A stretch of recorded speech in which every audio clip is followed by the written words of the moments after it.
Hello friends, आप सभी लोगों का स्वागत है आपके अपने YouTube channel math classes with जावेसर में। तो फ्रेंड्स, आज की वीडियो सेशन में हम कवर करने वाले हैं 8 अक्टूबर 2024 के मोस्ट इम्पोर्टेंट करंट अफेयर्स के क्वेश्चन। डेली करंट अफेयर्स के मोस्ट इम्पोर्टेंट क्वेश्चन हम वीडियो में पर डे कवर करते हैं। और फ्रेंड्स, इस वीडियो का PDF आपको हमारे टेलीग्राम चैनल पे मिल जाएगा, जिसका लिंक वीडियो के डिस्क्रिप्शन में दिया गया है। वहाँ से आप इसे इजीली डाउनलोड कर सकते हैं। और फ्रेंड्स, चलिए आज के सेशन को करते हैं स्टार्ट। तो फ्रेंड्स, हम लोग पहले पिछले दिन यानी 7 अक्टूबर के करंट अफेयर्स का क्विक रिवीजन कर लेते हैं, जिसमें पहला है प्रधानमंत्री नरेंद्र मोदी ने PM सम्मान निधि की 18वीं किस्त जारी की। इस योजना की शुरुआत कब हुई थी? तो फ्रेंड्स, इस योजना की शुरुआत 24 फरवरी 2019 में हुई थी। अगला फ्रेंड्स, हाल ही में भारत ने कहाँ फायरिंग रेंज में स्वदेशी रूप से विकसित VSHOR ADS मिसाइल का सफलतापूर्वक परीक्षण किया है? तो इसका परीक्षण फ्रेंड्स राजस्थान के जैसलमेर में स्थित पोखरण में हुआ है। अगला फ्रेंड्स, RBI ने किसे पदोन्नत कर कार्यकारी निदेशक नियुक्त किया है? तो अविरल जैन को RBI ने पदोन्नत कर कार्यकारी निदेशक नियुक्त किया है। और अगला है फ्रेंड्स, कहाँ अंतर्राष्ट्रीय फिल्म महोत्सव और पर्यावरण एवं पेट्रोलियम मंच वातावरण का उद्घाटन हुआ है? तो इसका उद्घाटन नई दिल्ली में हुआ है। और अगला है, $700 बिलियन का विदेशी मुद्रा भंडार रखने वाला चौथा देश कौन बना है? तो अपना भारत देश बना है। अगला है फ्रेंड्स,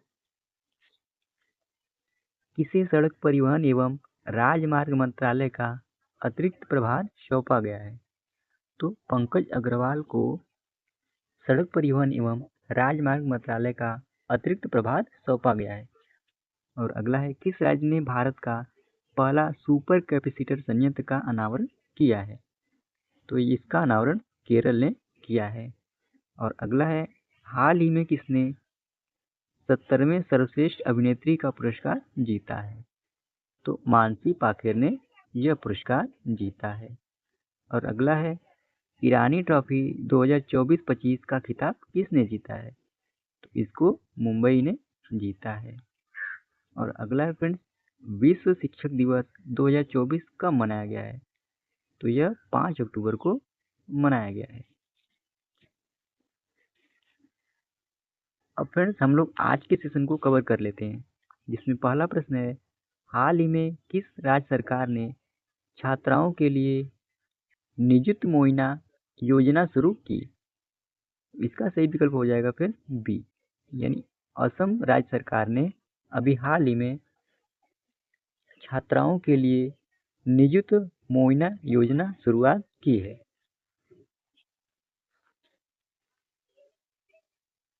आइए विस्तार समझते हैं फ्रेंड्स। असम राज्य सरकार ने हाल ही में छात्राओं के लिए वजीफा योजना निजुत मोइना की शुरुआत की है। और फिर असमिया में निजुत मोइना का मतलब होता है 10 लाख लड़कियां। ओके फ्रेंड्स, और इसके तहत कक्षा 1 से और फिर इसके तहत कक्षा 11 से स्नातकोत्तर तक की छात्राओं को मासिक वजीफा प्रदान की जा रही है, जिसमें उच्च माध्यमिक के लिए 1000, डिग्री धारकों के लिए 1250 और स्नातकोत्तर छात्राओं के लिए 2500 की पहली किस्त एक राज्यव्यापी कार्यक्रम में वितरित की गई। अब फ्रेंड्स, ये है असम राज्य का मैप। और अपने भारत मैप में बात करें फ्रेंड्स, तो ये आपको रेड कलर में जो दिख रहा है, ये असम का मैप है। और असम की राजधानी कहाँ है फ्रेंड? तो दिसपुर है। और असम के मुख्यमंत्री कौन है? तो हिमंत बिस्व शर्मा यहाँ के मुख्यमंत्री हैं। और राज्यपाल कौन है फ्रेंड? तो लक्ष्मण प्रसाद आचार्य असम राज्य के राज्यपाल हैं। और फ्रेंड्स हम लोग अब असम से संबंधित करंट अफेयर्स को भी कवर कर लेते हैं। यूनेस्को की विश्व विरासत सूची में ऐतिहासिक मोइदम्स को शामिल किया गया। और असम में मुस्लिम विवाह और तलाक पंजीकरण अधिनियम 1935 को निरस्त कर दिया है। और असम राइफल्स के नए महानिदेशक के रूप में विकास लखेरा ने पदभार ग्रहण किया है। और प्रधानमंत्री नरेंद्र मोदी ने असम ऑयल इंडिया लिमिटेड द्वारा 4 कंप्रेस्ड बायोगैस प्लांट्स के निर्माण का शुभारंभ किया है। ओके फ्रेंड्स, अगले प्रश्न चलते हैं। अगला प्रश्न है, हाल ही में वायुसेना ने अपना कौन सा स्थापना दिवस मनाया है? इसका सही विकल्प हो जाएगा फ्रेंड्स सी, यानी 92वां स्थापना दिवस वायुसेना ने मनाया। आइए विस्तार समझते हैं फ्रेंड। भारतीय वायुसेना के 92वें स्थापना दिवस 8 अक्टूबर के उपलक्ष्य में रविवार को चेन्नई के मरीना बीच पर शानदार शो आयोजित किया गया। और फ्रेंड्स 6 अक्टूबर को चेन्नई तट पर मरीना से ओवलम तक भारतीय वायुसेना की ताकत का प्रदर्शन देखने को मिला, जिसमें आपको मैप में ये दिख रहा है। ये फ्रेंड्स ये मरीना बीच है और ये यहाँ पे नीचे जो दिख रहा है ये ओवलम है, यानी यहाँ से यहाँ तक भारतीय वायुसेना का ताकत का प्रदर्शन देखने को मिला। और फिर भारतीय वायुसेना सक्षम और आत्मनिर्भर के अनुभव से अपने कौशल का बहादुरी का प्रदर्शन किया। और हेलीकॉप्टर से लेकर सुपर सैनिक विमानों के हवाई कसरतों और फिर सारंग हेलीकॉप्टरों की तरफ से दी गई भावपूर्ण श्रद्धांजलि तक एयर शो दर्शकों के स्मरणीय अनुभव बन गया। ओके फ्रेंड्स, अब फ्रेंड्स वायुसेना 2024 का थीम क्या है? तो इसका थीम है भारतीय वायुसेना सक्षम सशक्त आत्मनिर्भर। यह भारतीय वायुसेना 2024 की थीम है। और फिर भारतीय वायुसेना अपना 92वां स्थापना दिवस मनाया है। और भारतीय वायुसेना की स्थापना कब हुई है फिर? तो 8 अक्टूबर 1932 ईस्वी में भारतीय वायुसेना की स्थापना हुई है। और इसका मुख्यालय कहाँ है फ्रेंड? तो नई दिल्ली में स्थित है। और इसका आदर्श वाक्य क्या है फ्रेंड? तो नभ स्पीशम दीप्तम इसका आदर्श वाक्य है, जिसका शाब्दिक अर्थ है फ्रेंड आकाश को स्पर्श करने वाला। और वायुसेना के प्रमुख कौन है फ्रेंड? तो एयर मार्शल अमरप्रीत सिंह भारतीय वायुसेना के नए प्रमुख हैं। और उप प्रमुख कौन है फ्रेंड? तो एसपी धारकर वायुसेना के नए उप प्रमुख बने हैं। अगले प्रश्न चलते हैं फ्रेंड्स, बंजारा विरासत संग्रहालय का उद्घाटन कहाँ किया गया है? तो इसका सही विकल्प हो जाएगा फ्रेंड्स ए, यानी वाशिम में बंजारा विरासत संग्रहालय का उद्घाटन किया गया है, जो महाराष्ट्र राज्य में स्थित है। आइए विस्तार समझते हैं। प्रधानमंत्री नरेंद्र मोदी ने महाराष्ट्र के वाशिम में पोहरा देवी में स्थित बंजारा विरासत संग्रहालय का उद्घाटन किया है। और फिर यह संग्रहालय बंजारा समुदाय की समृद्ध विरासत और बंजारा समुदाय के नेताओं और बंजारा आंदोलन के चित्रों के माध्यम से उनकी विरासत को प्रदर्शित करता है। और फ्रेंड्स अब हम म्यूजियम से संबंधित करंट अफेयर्स को भी कवर कर लेते हैं। उत्तर प्रदेश सरकार वाराणसी में वैदिक 3D संग्रहालय बनाएगी। और नई दिल्ली में युग युगीन भारत संग्रहालय का निर्माण किया जा रहा है। ओके फ्रेंड्स, अगले प्रश्न चलते हैं फ्रेंड्स। अगला प्रश्न है, विश्व अंतरिक्ष सप्ताह कब मनाया जाता है? तो इसका सही विकल्प हो जाएगा फ्रेंड्स ए, यानी 4 से 10 अक्टूबर को विश्व अंतरिक्ष सप्ताह मनाया जाता है। आइए विस्तार समझते हैं फ्रेंड्स। विश्व अंतरिक्ष सप्ताह अंतरिक्ष विज्ञान, प्रौद्योगिकी और मानवता के लिए उनके योगदान का वैश्विक उत्सव है और यह वार्षिक कार्यक्रम फ्रेंड्स 4 अक्टूबर से 10 अक्टूबर के बीच आयोजित होता है और इसे संयुक्त राष्ट्र और वर्ल्ड स्पेस वीक द्वारा गठित किया जाता है। और इसकी 2024 की थीम क्या है फ्रेंड्स? तो स्पेस एंड क्लाइमेट चेंज 2024 की थीम है। और फ्रेंड्स अब हम 2024 में मनाए गए प्रमुख सप्ताह को कवर करेंगे, जिसमें फ्रेंड्स राष्ट्रीय सड़क सुरक्षा सप्ताह 2024 में यह 11 जनवरी से 17 जनवरी के बीच मनाया गया था। और फ्रेंड्स विश्व अंतरधार्मिक सद्भावना सप्ताह 2024 में यह 1 फरवरी से 7 फरवरी के बीच मनाया गया था। और भारत ऊर्जा सप्ताह 2024 फ्रेंड्स यह 6 फरवरी से 9 फरवरी के बीच मनाया गया था। और राष्ट्रीय समुद्री सप्ताह 2024 में यह 29 मार्च से 5 अप्रैल के बीच मनाया गया था। और विश्व टीकाकरण सप्ताह 2024 फ्रेंड्स यह 24 अप्रैल से 30 अप्रैल के बीच मनाया गया है, जिसका थीम क्या था फ्रेंड्स? मानवीय रूप से संभव सभी के लिए टीकाकरण, इसका थीम था। और राष्ट्रीय पोषण सप्ताह 2024 फ्रेंड्स यह 1 सितंबर से 7 सितंबर के बीच मनाया गया था और जिसकी थीम क्या थी फ्रेंड्स? तो सभी के लिए पौष्टिक आहार, इसकी थीम थी। अगला प्रश्न है फ्रेंड्स, भारत अंतरराष्ट्रीय ऊर्जा दक्षता हब में शामिल हो गया है, इसका मुख्यालय कहाँ स्थित है? तो फ्रेंड्स इसका मुख्यालय फ्रांस की राजधानी पेरिस में स्थित है।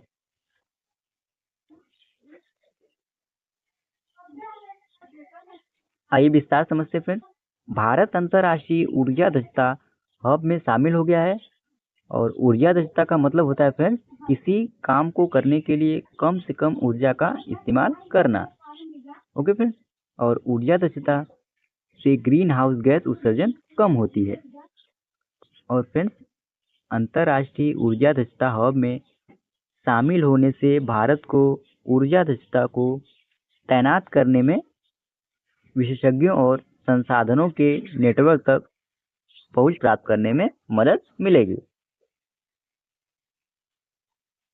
अगला प्रश्न है फ्रेंड्स, किस राज्य के 8 पारंपरिक उत्पादों और चावल से बनी बियर को जीआई टैग प्रदान किया गया है?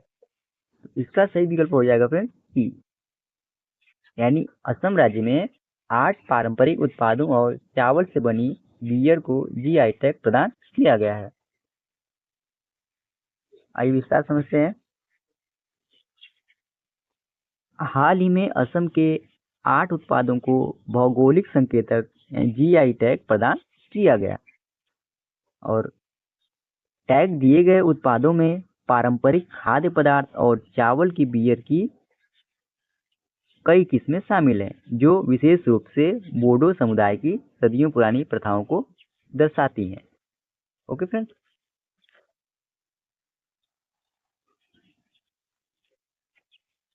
और फ्रेंड्स पारंपरिक चावल से बनी बियर की 3 किस्मों को जीआई टैग दिया गया है, जिसमें बोडो जो, ग्वारन, मैब्रा जो, बिडवी और बोडो जो गीशी शामिल है। और फ्रेंड्स यह जीआई टैग बोडो संस्कृति के व्यंजनों को एक विशिष्ट पहचान प्रदान करेंगे। और इन पेय पदार्थों के अलावा 4 खाद्य पदार्थों ने भी प्रतिष्ठित जीआई टैग अर्जित किया है। इसमें एक विशिष्ट किण्वित मछली का व्यंजन बोडो नेपहम, चावल के पाउडर पर आधारित करी बोडो ओडला, त्योहारों में बनने वाला पकवान बोडो गोखा और जूट के पत्तों से बना अर्ध किण्वित व्यंजन बोडो नाजी शामिल है। और फ्रेंड्स इसके अलावा बोडो अनुराई नामक एक कपड़े को भी जीआई टैग प्रदान किया गया है। ओके फ्रेंड्स, और फ्रेंड्स जीआई टैग के बारे में भी जान लेते हैं। यह टैग किसी स्थान विशेष के उत्पादन की विशिष्टता को पहचान दिलाता है। जीआई टैग मिलने से उत्पादन को कानूनी सुरक्षा और विशिष्ट पहचान मिलती है, और फिर यह 10 वर्षों के लिए वैध होता है। और फिर बात करें भारत में पहला जीआई टैग किसको मिला था, तो भारत में पहला जीआई टैग दार्जिलिंग चाय को मिला था। अगले प्रश्न पे चलते हैं प्लीज। अगला प्रश्न है, हाल ही में चाइना ओपन टेनिस टूर्नामेंट का खिताब किसने जीता है? तो इसका सही विकल्प हो जाएगा फिर बी, यानी कोक गोफ ने हाल ही में चाइना ओपन टेनिस टूर्नामेंट का खिताब जीता है। आइए विस्तार समझते हैं। अमेरिका की कोक गोफ ने चाइना ओपन टेनिस टूर्नामेंट का खिताब जीता है, और फाइनल में गोफ ने चेक गणराज्य की कैरोलिना मुचोवा को 6-1, 6-3 से पराजित किया, और गोफ का इस वर्ष का यह फ्रेंड दूसरा और कुल 8वां खिताब इन्होंने जीता है। और फ्रेंड सेरेना विलियम्स के बाद टूर्नामेंट जीतने वाली दूसरी अमेरिकी खिलाड़ी भी बनी है। अगला प्रश्न है फ्रेंड, विश्व कपास दिवस कब मनाया जाता है? तो इसका सही विकल्प हो जाएगा फ्रेंड सी, यानी 7 अक्टूबर को प्रत्येक वर्ष विश्व कपास दिवस मनाया जाता है। आइए विस्तार समझते हैं इसको। प्रत्येक वर्ष 7 अक्टूबर को विश्व कपास दिवस मनाया जाता है, और फिर इसकी शुरुआत 2019 में हुई है। उप सहारा अफ्रीका के 4 कपास उत्पादों बेनिन, बुर्किना फासो, चाड और माली ने संयुक्त राष्ट्र महासभा में विश्व कपास दिवस मनाने का प्रस्ताव दिया था, और फिर इस प्रस्ताव को स्वीकार किया गया, और इसके बाद हर साल 7 अक्टूबर को विश्व कपास दिवस मनाया जाता है। और फिर अगर बात करें विश्व कपास दिवस 2024 की थीम क्या है, तो इसकी थीम है कॉटन फॉर गुड। विश्व कपास दिवस 2024 की थीम है। और फिर यह भी जानते रहिए, कपास की खेती के लिए काली मिट्टी सबसे अच्छी होती है, और कपास की फसल सामान्यतः 150 से 180 दिन की दीर्घकालीन वाली फसल है। और फिर कपास का वैज्ञानिक नाम गोसिपियम हाइब्रेशियम है, और भारत में सबसे ज़्यादा कपास उत्पादन गुजरात राज्य में होता है, और फिर गुजरात के बाद महाराष्ट्र, राजस्थान और कर्नाटक में कपास का उत्पादन होता है। और फिर चीन विश्व का सबसे बड़ा कपास उत्पादक और कपास का प्रमुख उपभोक्ता है, और कपास को सफेद सोना भी कहा जाता है। अब फ्रेंड्स हम लोग 8 अक्टूबर 2024 के करंट अफेयर्स का क्विक रिवीजन कर लेते हैं, जिसमें पहला है मिडोरी पुरस्कार 2024 किस क्षेत्र से संबंधित है? तो यह फ्रेंड यह पुरस्कार जैव विविधता के क्षेत्र में दिया जाता है। और अगला फ्रेंड्स, हाल ही में यंग इंडिया स्किल्स यूनिवर्सिटी विधेयक किसने पारित किया है? तो इसको तेलंगाना राज्य ने पारित किया है। और अगला फ्रेंड्स, हाल ही में दक्षिण अफ्रीका लीग SA20 में शामिल होने वाले पहले भारतीय खिलाड़ी कौन बने हैं? तो दिनेश कार्तिक इसमें शामिल होने वाले पहले भारतीय खिलाड़ी बने हैं। और अगला फ्रेंड्स, हाल ही में भारतीय सेवा ने पर्वत प्रहार अभ्यास कहाँ आयोजित किया है? तो यह लद्दाख में आयोजित हुआ है। और अगला फ्रेंड्स, दुनिया की पहली बायोनिक आंख किस देश ने बनाई है? तो इसको ऑस्ट्रेलिया देश ने बनाया है।